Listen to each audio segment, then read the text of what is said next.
Hello everyone, আসসালামু আলাইকুম। আমি রওশনারা আজ আবারও এসে গেছি নতুন আরও একটি ভিডিও নিয়ে। চিন্ময় কৃষ্ণ দাস প্রভুর জামিন মামলায় বড় একটি নির্দেশ দিয়েছে বাংলাদেশ হাইকোর্ট বেঞ্চ। রাষ্ট্রদ্রোহ মামলায় বাংলাদেশি হিন্দু সন্ন্যাসী চিন্ময় কৃষ্ণ দাস প্রভুর জামিন মামলার রুল সংক্রান্ত শুনানি হতে চলেছে খুব শীঘ্রই। সামনে যেহেতু ঈদের ছুটি হয়ে যাচ্ছে, অফিস আদালত থেকে শুরু করে সব সরকারি এবং বেসরকারি প্রতিষ্ঠান, সেজন্যেই ঈদের ছুটির পরই এপ্রিল মাসে বাংলাদেশ হাইকোর্ট খুলতেই প্রথম সপ্তাহেই মামলাটি উঠতে পারে এজলাসে। গত 19 মার্চ এই সংক্রান্ত নির্দেশ দেয় বিচারপতি মোহাম্মদ আতোয়ার রহমান ও বিচারপতি মোহাম্মদ আলী রেজার বেঞ্চ। 23 এপ্রিল এই রুলের উপর শুনানি হতে পারে। এর আগে গত 4 জানুয়ারি এক রুল জারি করে হাইকোর্ট জানতে চেয়েছিল কেন জামিন দেওয়া হবে না চিন্ময় কৃষ্ণ প্রভুকে। তার আগে গত 26 নভেম্বর চিন্ময় প্রভুর জামিনের আবেদন খারিজ করেছিল চট্টগ্রামের ষষ্ঠ মহানগর হাকিম আদালত। তারপর গত 2 জানুয়ারি চট্টগ্রাম মহানগর দায়রা জজ আদালতও তার আবেদন খারিজ করে দিয়েছিল। এর পরিপ্রেক্ষিতেই গত 12 জানুয়ারি হাইকোর্টে অন্তর্বর্তীকালীন জামিন চেয়ে আবেদন করেছিলেন চিন্ময় প্রভু। উল্লেখ্য যে গত 25 অক্টোবর চট্টগ্রামে সমাবেশ করেছিল বাংলাদেশ সনাতন জাগরণ মঞ্চ।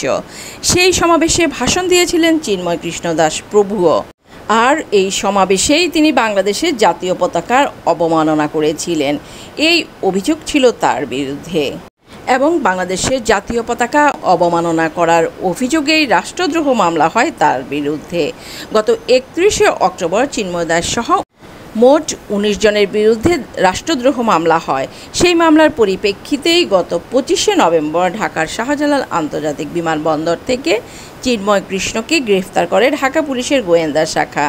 এরপর তাকে চট্টগ্রামে নিয়ে যাওয়া হয়।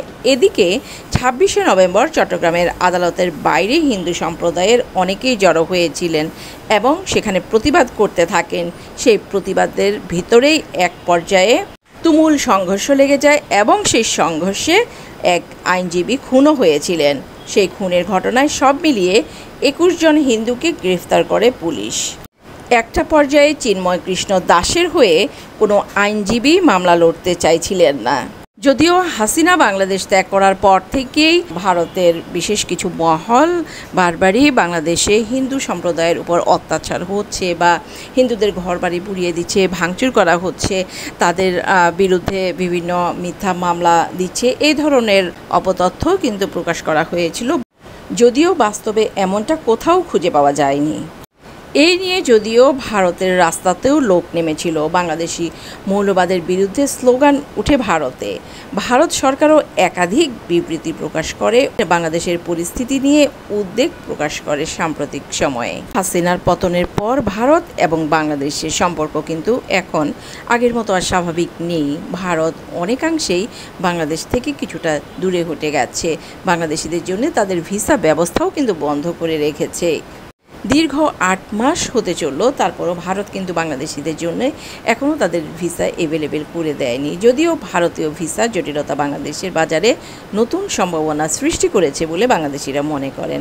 যেমন প্রতি বছর ঈদ, বিয়ে এবং অন্যান্য গুরুত্বপূর্ণ উৎসবে বাংলাদেশের বহু মানুষ ভারতে গিয়ে কেনাকাটা করতেন, কিন্তু সাম্প্রতিক সময়ে ভিসা পাওয়ার জটিলতা, এই প্রবণতা মানে ভারত গিয়ে শপিং করার প্রবণতা কিন্তু ব্যাপকভাবে হ্রাস পেয়েছে। ফলে স্থানীয় বাজারে কেনাকাটা উল্লেখযোগ্যভাবে বৃদ্ধি পেয়েছে, যা দেশীয় অর্থনীতির জন্য নতুন আশার আলো নিয়ে এসেছে।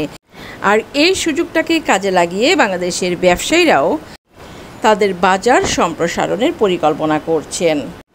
গত কয়েক বছর ধরে বাংলাদেশি নাগরিকদের কাছে ভারত ছিল কেনাকাটার অন্যতম জনপ্রিয় একটি গন্তব্য। বিশেষ করে কলকাতা, দিল্লি এবং মুম্বাইয়ের বড় বড় শপিং মল, আন্তর্জাতিক ব্র্যান্ডের পোশাক, প্রসাধনী ও গয়নার প্রতি বাংলাদেশিরা প্রচুর আসক্ত হয়ে পড়েছিলেন। কিন্তু রাজনৈতিক প্রশাসনিক পরিবর্তনের কারণে সম্প্রতি ভারতীয় ভিসা জটিলতা বেড়ে গেছে। ফলে অনেক বাংলাদেশি এখন সহজে ভারত ভ্রমণের ভিসা পাচ্ছেন না। সো ইচ্ছা থাকা সত্ত্বেও তারা কিন্তু আর এখন ভারত যেতে পারছেন না।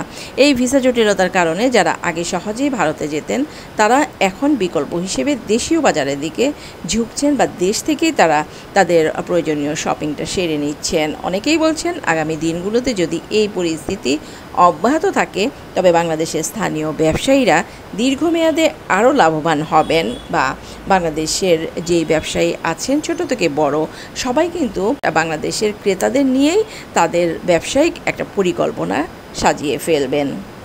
একদিকে ভারত তাদের ভিসা বন্ধ রেখেছে বাংলাদেশি নাগরিকদের জন্যে, অন্যদিকে বাংলাদেশ সরকার বৈদেশিক মুদ্রা ব্যবহারের ক্ষেত্রে কিছু বিধিনিষেধ আরোপ করেছে। সো ভারতে কেনাকাটা কিন্তু বাংলাদেশিদের এখন প্রায় শূন্যের কোঠায় নেমে এসেছে।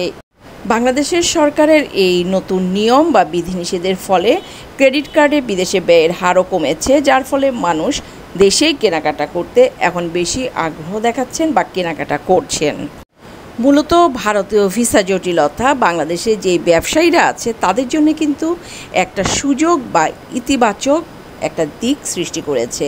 ঢাকা, চট্টগ্রাম, কুমিল্লা, রাজশাহী, বরিশাল সহ বিভিন্ন শহরের শপিং মলগুলোতে ক্রেতাদের ভিড় এখন কিন্তু অনেক বেশি লক্ষণীয় হারে বেড়েছে। বিশেষ করে Dhaka, Jamuna future park, Bashundhara city shopping complex, new market সহ অন্যান্য মার্কেটে বেচাকেনা এত বেশি বেড়েছে যে সেটা চিন্তারও বাইরে। ব্যবসায়ীরা বলছেন পোশাক, গয়না এবং কসমেটিক্সের বিক্রিতে ইতিমধ্যেই বড় ধরনের লাভের আশা করছেন তারা, কেননা এই সমস্ত পণ্যের কিন্তু প্রচুর চাহিদা এবং বিক্রিও হচ্ছে অনেক বেশি। ভারতীয় ভিসা বন্ধ হতে চলল প্রায় 8 মাস।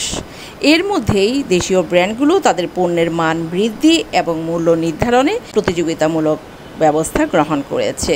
বিশেষ ছাড়, অফার এবং গ্রাহকদের আকর্ষণে নতুন নতুন পণ্যের সংযোজন হচ্ছে নিয়মিত। ফলে ক্রেতারা এখন বাংলাদেশের বাজারেই প্রয়োজন মেটানোর পাশাপাশি সাশ্রয়ী কেনাকাটার সুবিধাও পাচ্ছেন। এদিকে ভারতীয় ভিসা জটিলতা দেশের ই-কমার্স খাতের জন্যও কিন্তু বড় সম্ভাবনা সৃষ্টি করেছে। যারা আগে অনলাইনে ভারতীয় পণ্য ক্রয় করতেন তারা এখন দেশীয় ই-কমার্স প্ল্যাটফর্মে ঝুঁকছেন। দারাজ, ইভ্যালি, আজকের ডিল সহ বিভিন্ন জনপ্রিয় প্ল্যাটফর্ম দ্রুত ডেলিভারি, সহজ রিটার্ন, গুণগত মান যাচাই ও সাশ্রয়ী দামের কারণে ক্রেতাদের মন জয় করছে। অনলাইনে কেনাকাটার প্রবণতা বৃদ্ধির ফলে নতুন নতুন উদ্যোক্তাও কিন্তু সৃষ্টি হচ্ছে। ক্ষুদ্র ও মাঝারি উদ্যোক্তারা তাদের পণ্য নিয়ে অনলাইনে উপস্থিতি তাদের বাড়িয়ে দিয়েছে। এটি দেশের অর্থনীতিতে ইতিবাচক প্রভাব ফেলছে এবং কর্মসংস্থানের সুযোগও তৈরি করছে। আর ভারতীয় ভিসা জটিলতা যে শুধু কেনাকাটায় সেটা কিন্তু না, চিকিৎসার ক্ষেত্রেও বড় ধরনের পরিবর্তন এনেছে। বাংলাদেশিরা যারা আগে নিয়মিত ভারতে চিকিৎসার জন্য যেতেন তারা এখন বিকল্প হিসেবে চীন, থাইল্যান্ড, মালয়েশিয়ার মতো দেশে ঝুঁকছেন। চীনের ইউনান প্রদেশ ইতিমধ্যেই কিন্তু বাংলাদেশিদের কাছে জনপ্রিয় চিকিৎসা কেন্দ্র হিসেবে আবির্ভূত হয়েছে। তুলনামূলক কম খরচে আধুনিক চিকিৎসা সুবিধা পাওয়ার কারণে অনেক বাংলাদেশি সেখানে যাচ্ছেন। মূলত ভারতীয় ভিসা জটিলতা বাংলাদেশের যেই ব্যবসায়ীরা আছেন তাদের মধ্যে কিন্তু ইতিবাচক একটা সম্ভাবনা তৈরি করছেন। সো সবাই চাচ্ছেন যে ভারতীয় ভিসার এই জটিলতা যদি আরও বেশি থাকে তাহলে বাংলাদেশ দীর্ঘমেয়াদী দেশীয় বাজারে স্থায়ী পরিবর্তন আনতে সক্ষম হবে। ভালো থাকবেন সবাই, আল্লাহ হাফেজ।